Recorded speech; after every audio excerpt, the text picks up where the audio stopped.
这个孔官，看来刘德昭是铁了心要将这3个百姓屈打成招了。主子，我实在看不下去了，我必须要阻止他们。哎，我眼下好歹也是奉旨查处书剑一案的钦差大臣，纵然无权过问山西的地方政务，但刘德昭应该也不敢把我怎么样。这样吧，你先去击鼓鸣冤。是。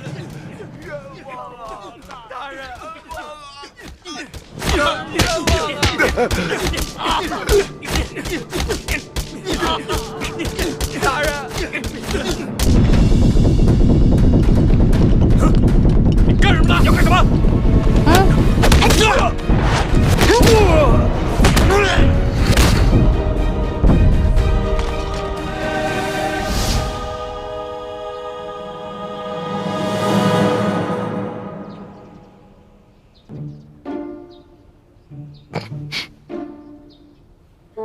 龙小弟，武功长进了吗？那是，跟了老大这么久，总得学点本事不是？干什么？你们干什么？我们家大人奉旨前来山西查案，还不赶紧让你们巡抚大人出来迎接？你们真是钦差大人？圣旨在此，还有假吗？哇，一道圣旨这么威风啊！老大。 这个代表着至高无上的皇权。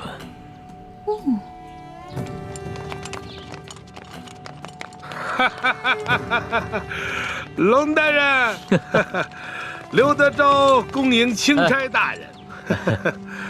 早就听说龙大人到了舒大人的府上，本该前去拜会，只是公务繁忙，实在是走不开呀。哈。 早有耳闻啊，这山西旱情严重，刘大人一边忙着赈灾，一边忙着缉捕盗匪，确实是忙得很呐。龙大人此次来奉旨调查舒大人遇刺一案，不知办得怎么样了？今日龙大人来，可是想让本府助你一臂之力？确实是需要巡抚大人相助之处啊。本府 定当全力配合。哎，不过龙大人，你也看到了，本府现在正在审理一起盗匪之案，不如这样，龙大人先暂时去我的后堂歇息，待本府办完此案之后，再到后堂听龙大人通报舒总兵遇刺一案的案情如何？刘大人，这3天前夜里发生的重大盗匪案，没想到今日就抓到了匪徒。 刘大人的办案效率实在是让我钦佩。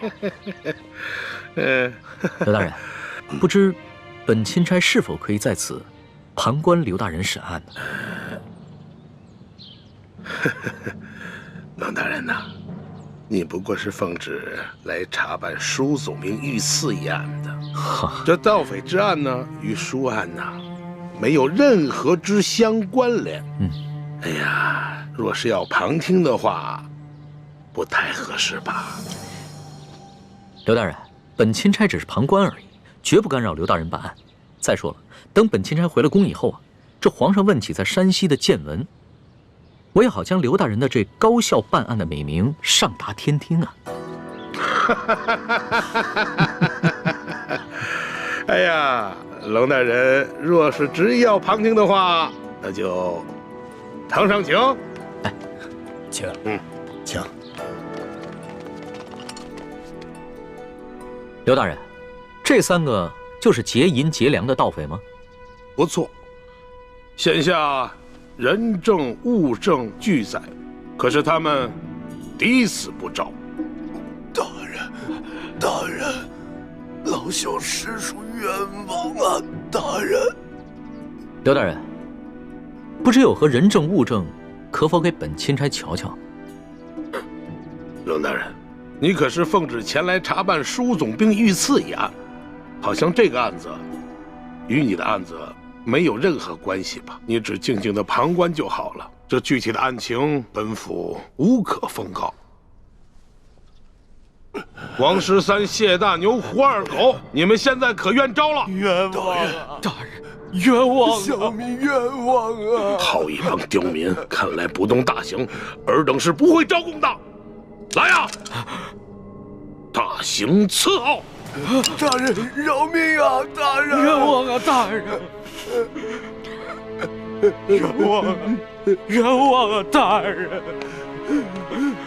饶命啊！如今人证物证俱在，你们是抵不了赖的，还是老老实实的招认了吧，免得再受这皮肉之苦。大人，大人，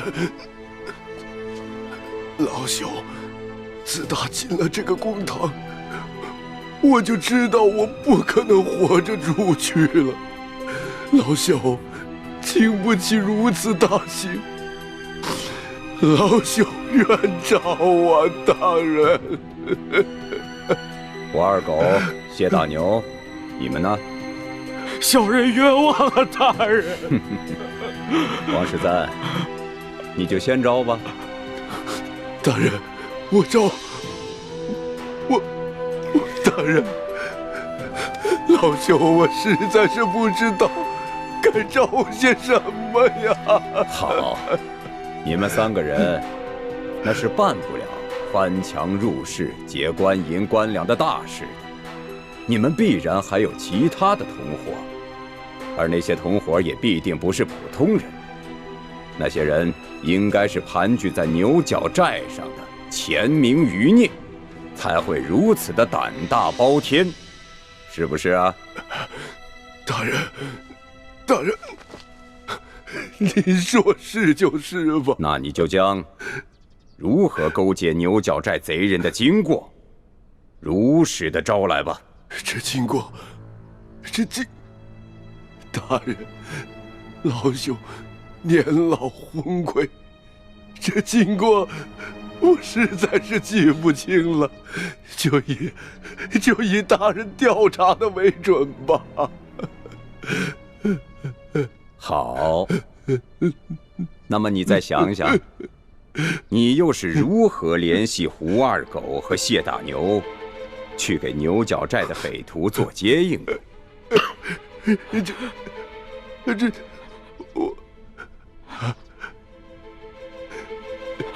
这位老伯，你我素不相识，你要认罪是你的事，可不能胡乱拍咬我们呢。前日我家娘子刚刚流产，还等着我回去照顾她呢。这位老伯伯，我家里还有瞎了眼的老娘等我回去照顾，这盗抢官粮官银，可是死罪啊！大人，大人，老朽无儿无女无家产，我死不足惜。可是我与这2位小兄弟素不相识，你要让我胡乱指证，小老儿我心里实在是不安呐。看样子你还是没想明白呀。来人呐，在，让他清醒清醒。大人，大人，老朽冤诏，冤诏啊！大人，这案情经过，您比老朽更清楚，就请你们代老朽写下供词，让老朽画押便是啊。这就对了。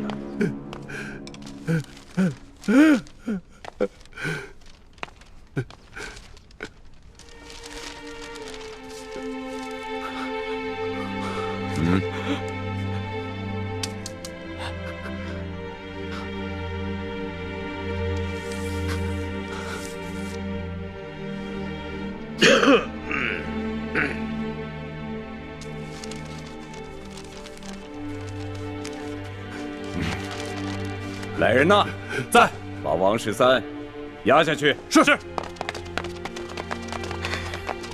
大老爷，走，你们关闭民房啊！胡二狗、谢大牛、王13都已经招了，你们还要顽抗吗？罢了，胳膊拧不过大腿，被砍头也比这么活着受折磨的好，反正都是个死。小人冤诏。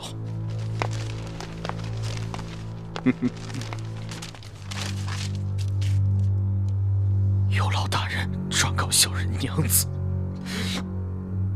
小人不能陪他白头到老了，让他自行改嫁吧。你就放心吧。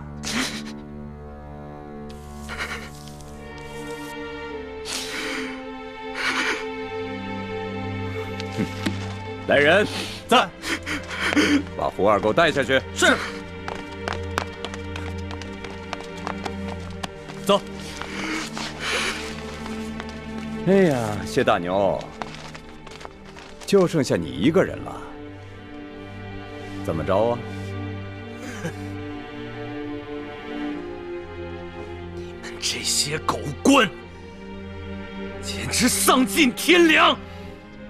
就算你们有本事瞒得过朝廷，瞒得过皇上，你们也瞒不过老天爷！住口！来人，把他的嘴给我塞上！是。慢着，贼什么嘴呀？他不是愿意骂吗？你让他骂。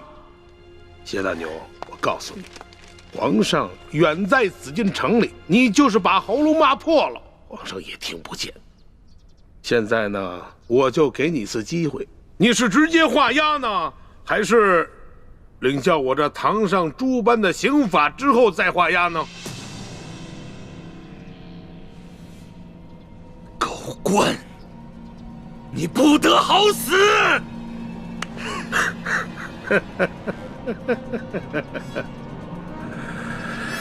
动刑！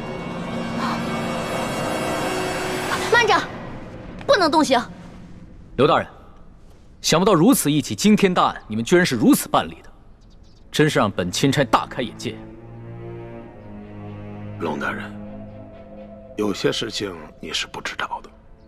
此地民风向来是彪悍奸诈，这几个人装出一副可怜的模样，不过是想博取龙大人的同情罢了。尤其是这个谢大牛，他爹曾是牛角寨上前明余孽中的一员，前2年刚被判了腰斩，而且那起案子都是谢大牛他娘亲自出手的。可是我实在没有想到啊，如今他谢大牛长大了，仍然与这牛角寨暗中勾结。当初我娘出手，害得我爹被腰斩。我一直以为我娘做得对，我爹就是个大逆不道的糊涂虫，他该死。可我如今才明白，是我娘错了，是我娘错了。这大清的天，简直比锅底还要黑呀！这百姓就该反！住口！住口！龙大人，你听见了吧？你看见了吧？此人果然是前明的余孽呀！他勾结山匪，打劫官府的库银。即便是他不招供，就冲他刚才那番说辞，本官也可以判他个斩立决！斩立决！刘大人，若不是你们软硬兼施，诱供逼供，这谢大牛又何至于恶言诅咒朝廷？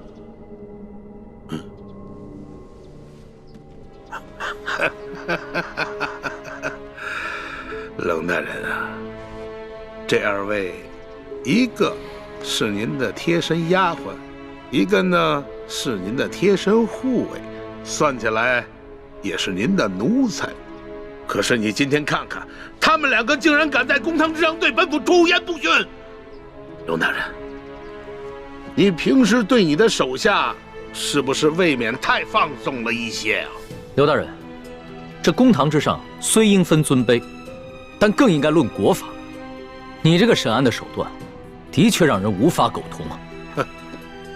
龙大人啊，这说起来，你虽然乃是一个奉旨办案的钦差，不过是官拜5品，比起我这2品的大员来说，似乎是还低了这么几级吧。而且这圣旨上写的是明明白白，你龙大人是来办理舒总兵遇刺一案的。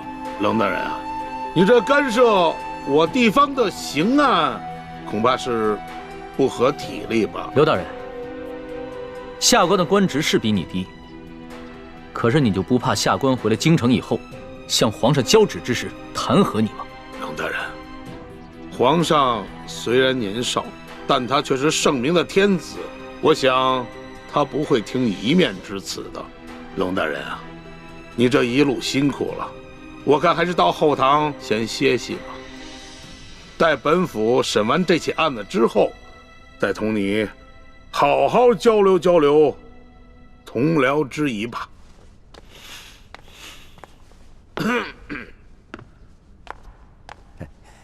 龙大人，请随下官到后堂歇息吧。慢着，你们可知我乃是？龙大人还有什么话要说吗？主子，要不然您把密旨拿出来给刘大人看看吧。密旨？对啊，皇上不是给您下了一道密旨吗？让您调查舒总兵一案之时，顺便督查一下山西赈灾情况以及地方官员官风吗？哎呀，龙大人啊，实在没有想到啊，龙大人身上还有皇上的密旨啊！不知皇上的密旨现在何处啊？可否让本府看一看？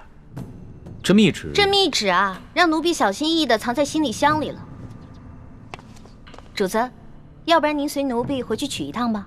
也好，刘大人请稍等一下，下官这就去取。那个龙大人，是否让本府派一队兵士护送啊？不必了。李护卫，你接着替本官陪审，顺便提醒一下刘大人，不要滥用酷刑啊。卑职遵命。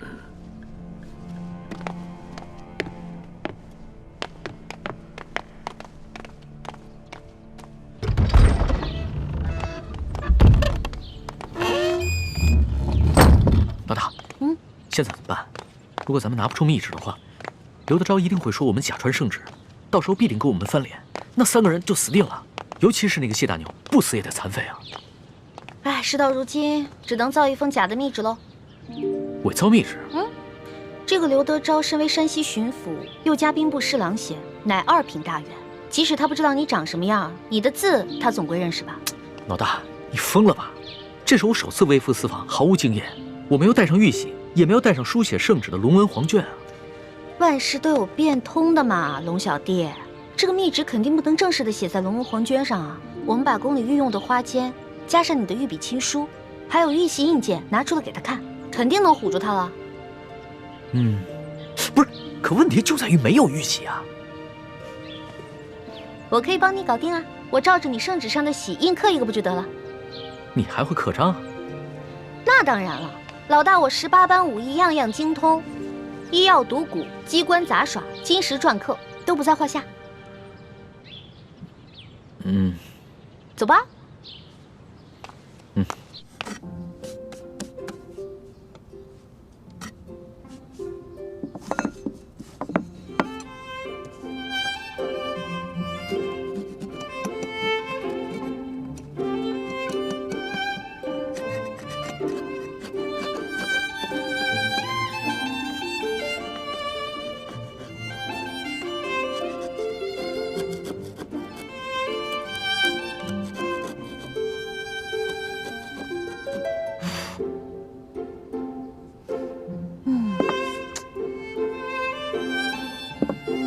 龙小弟，你看这样行吗？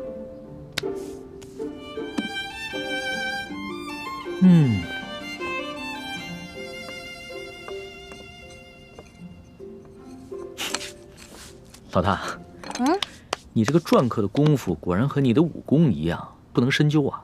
刘德昭只要仔细一看，就能看出其中的破绽了。切，问题在于他不可能仔细看。你那道圣旨是真的，他已经仔细看过了，怎么可能怀疑这个是假的呢？那我们只能碰碰运气了。刘德昭只要一看到这个密旨上的内容全部都戳中了他的软肋，必定就会心下大乱，不会仔细查看最后的印鉴了。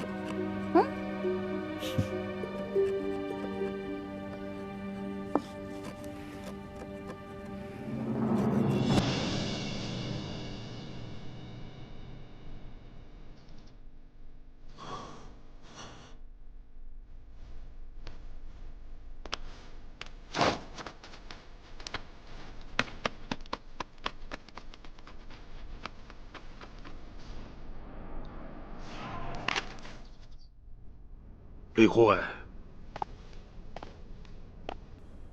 不知你家大人和令妹何时会回来呀？啊，我家大人回去以后还需要沐浴更衣，就麻烦刘大人和诸位大人要不先把这谢大牛押下去，等我家大人回来了再审。来啊，在。将这谢大牛先押下去。是。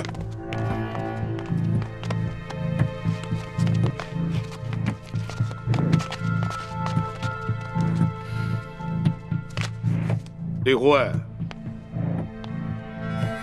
不知你家大人是哪一年考取的功名，出自谁的门下？我家大人身份尊贵，属卑职，无可奉告。好，身份显赫，好啊！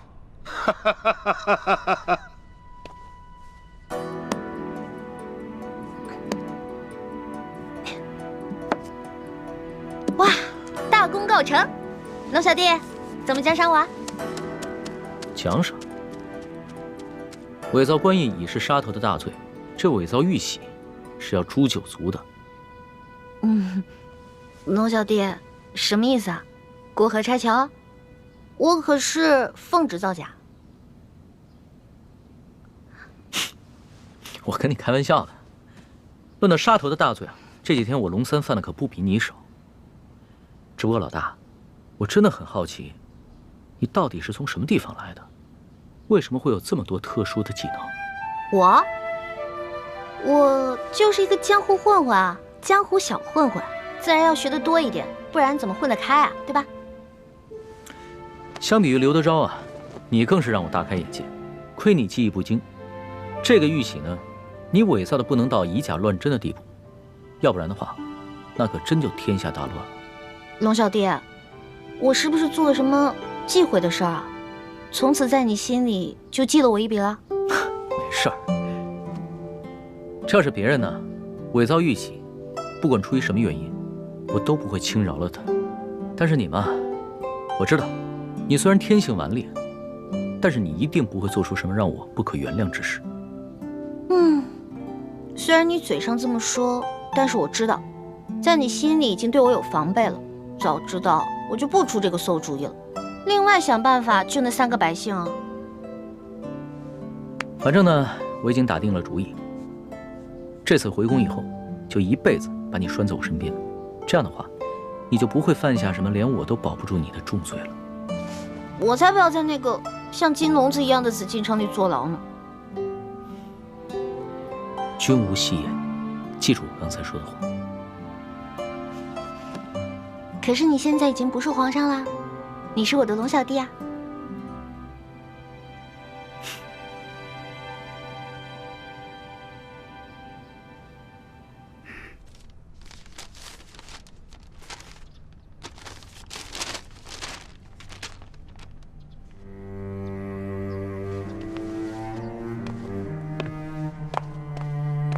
李护卫，待会儿等你家大人回来之后，还请您在你家大人面前替我等多多美言几句啊！啊，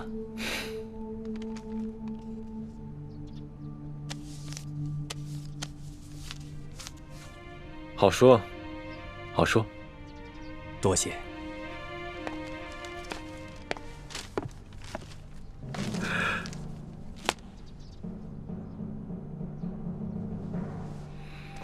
钦差大人到，圣旨下。皇上密旨到，刘德昭等一干官员接旨。臣刘德昭接旨。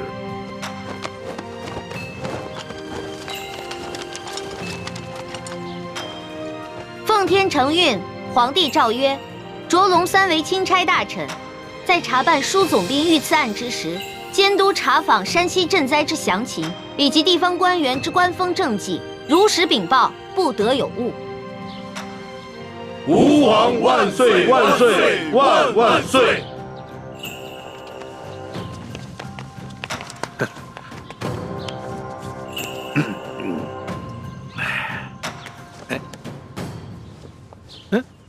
你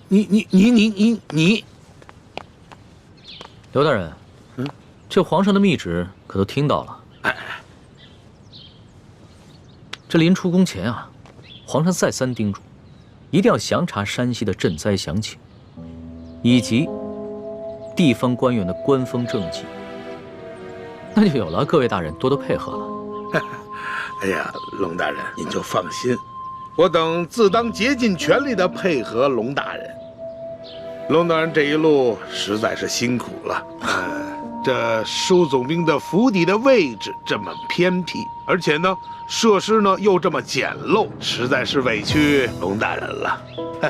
龙大人是这样啊，如果龙大人您不嫌弃的话啊，毕府呢有一个小小的别院，而且环境十分之优雅，出行呢十分之便利。大人可否考虑移驾到小院暂住啊？多谢刘大人的美意。只不过啊，这皇上下旨让下官巡查当地的官风，你我不适合走得太近，只怕别人容易多说闲话，对你我都不利啊。哎呀，龙大人，你看你啊，自京城远道而来，那是翻山越岭啊，太辛苦龙大人了。你看啊，你既然到了这里，那怎么着也得让我们这些地方的同僚尽一尽地主之谊吧。主子，咱们这几天在舒府，天天粗茶淡饭，嘴里都淡出鸟来了，不如就看看这刘大人有什么好东西招待我们。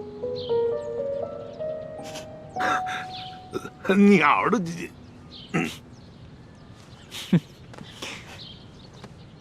行，那就多谢刘大人了。龙大人，请，请，请。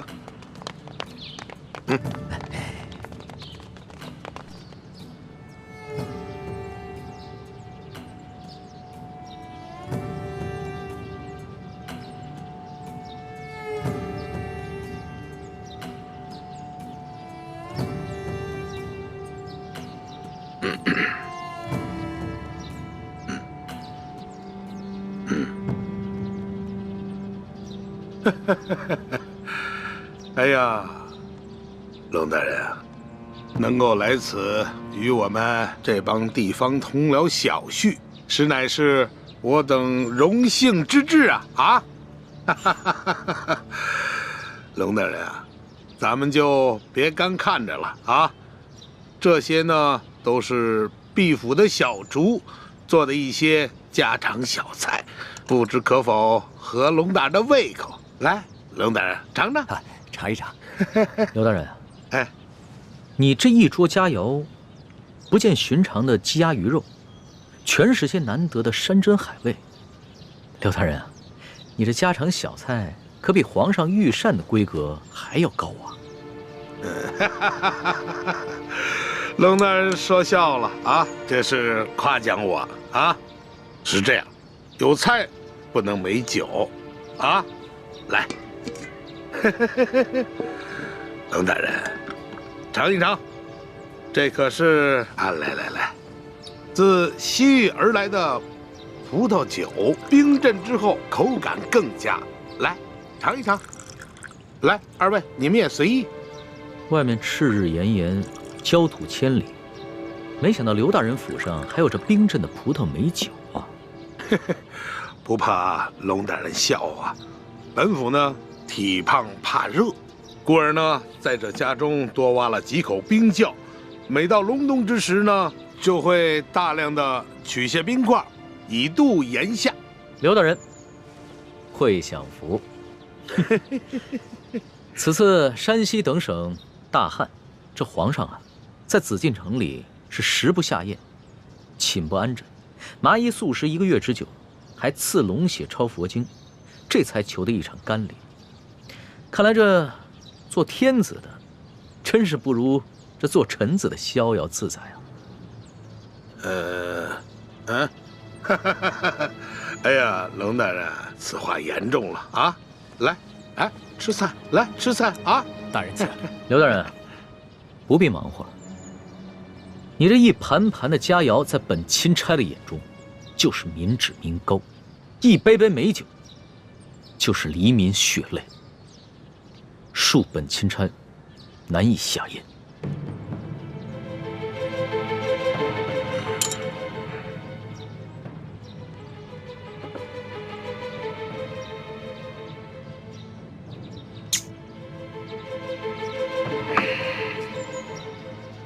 龙大人果然是忧国忧民呐，让我等十分惭愧啊。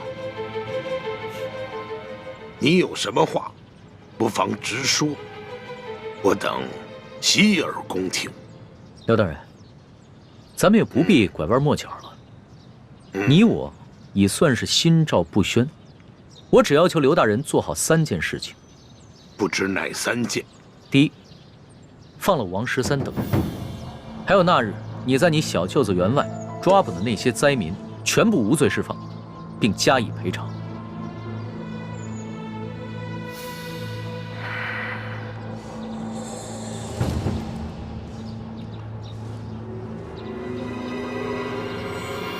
好，这就去办。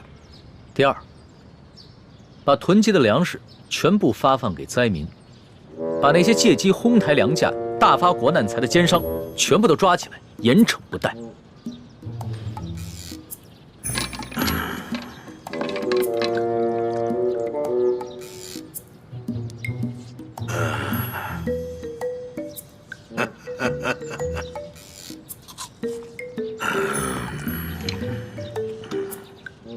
好，这就去办。第三，交出赈灾银两的账目，并打开银库，让本钦差一一核查清楚，若有短缺，你等自行想办法补上，然后再跟本钦差一起，把这些银两发放给灾民。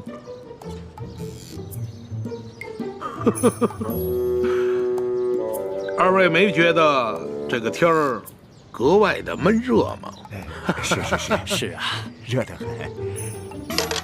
好啊，我这就调集人马，即刻就办。刘大人啊，你可不要敷衍本钦差啊！你们应该都清楚，眼下能否办好这3件事情，不仅关系到数十万灾民的生死，更关系到你等一干地方官员的前途和性命。本府明白。行，那本钦差就告辞了。宋大人，不必了。诸位大人，留在这儿，继续享用这些美酒佳肴吧，别浪费了。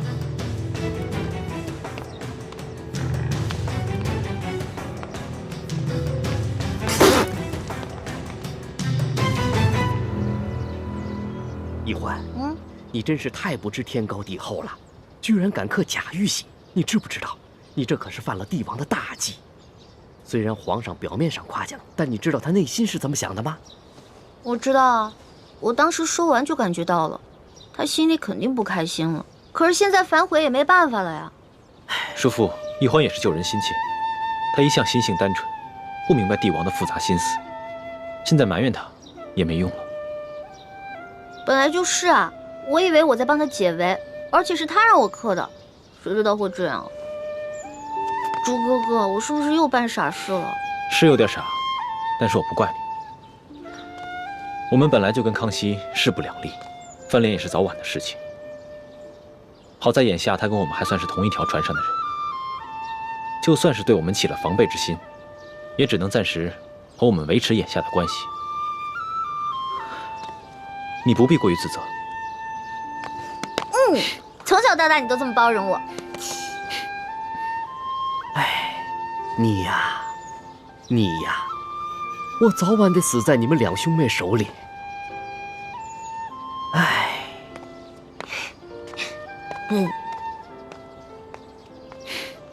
死在你手里。你呀。